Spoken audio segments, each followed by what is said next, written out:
जिस व्यक्ति की बीमारी खत्म ही नहीं हो रही, कभी पाँव में दर्द आ गया, कभी कमर में दर्द आ गया, कभी पीठ में दर्द आ गया, कभी सिर में दर्द आ गया, कभी आंखों में तकलीफ हो गई, कभी दमा चलने लगा, सांस चलने लगी, कभी डॉक्टर को दिखाया तो थायराइड हो गया, कभी मालूम पड़ा कि मेरा कोई ब्लड कम हो गया, कोई प्लेटलेट कम हो गई, कोई कुछ हो गया, कोई कुछ हो गया। डॉक्टर को दिखाओ।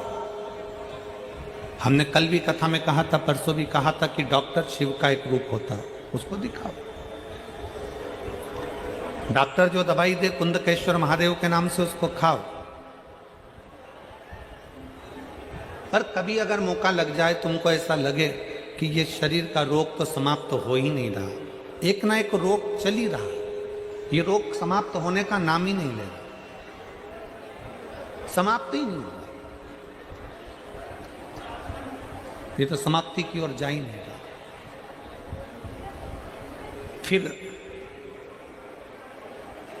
पिपलेश्वर महादेव का नाम लेकर,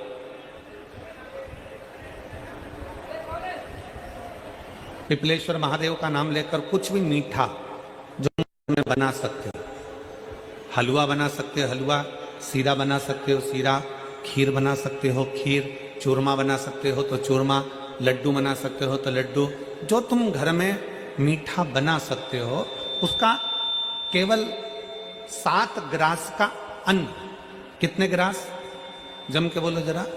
7 ग्रास। 7 ग्रास मतलब 7 कोर, 7 ग्रास का अन्न एक पात्र में ले लो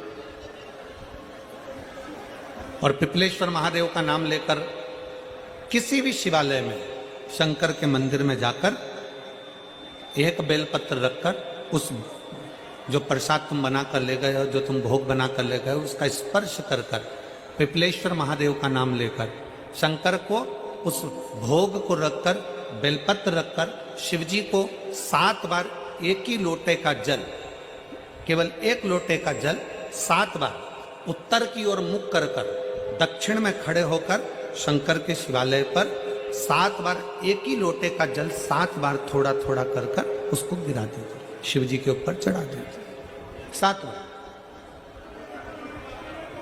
बाद में जो प्रसाद पर आपने बेलपत्र रखी है, उसी बेलपत्री को उठाकर शंकर के शिवलिंग पर चढ़ा दीजिए। बाबा को प्रणाम करिए, बाबा मेरे शरीर का रोग समाप्त नहीं हो रहा, गोलियां खा रही हूँ, दवाई खा रही हूँ, कुंदकेश्वर महादेव का नाम लेकर दवाइयां ले रही हूँ, पर कभी घुटना, कभी कमर, कभी आंख, कभी थायराइड, कभी कुछ, कभी बीपी, कभी शुगर, कुछ ना कुछ चल ही रहा है। बाबा अब आपको संभालना। किसी भी दिन पिपलेश्वर महादेव का नाम लेकर वो चढ़ी हुई बेलपत्री लियाओ, प्रसाद लियाओ, घर पर आने पर जैसे ही घर के अंदर प्रवेश करो, सबसे पहले बेलपत्री को चबा चबा कर खा लो। फिर वो जो प्रसाद है, उस प्रसाद को 7 गांसे थोड़ी थोड़ी देर में 7 बार में उसको खा लेना। बाबा देवाधिदेव महादेव का नाम लेकर, पिपलेश्वर महादेव देव का नाम लेकर प्रणाम कर कर जल का आचमन, हाथ की हथेली में जल लेकर 7 बार आचमन कर लीजिए और शिव का, पिपलेश्वर महादेव का नाम ले लीजिए। धीरे धीरे 15 दिन लगेंगे और 15 दिन में बीमारियां अपने आप कम होना प्रारंभ हो जाएगी और बाबा आपका हाथ पकड़कर आगे बढ़ाएंगे।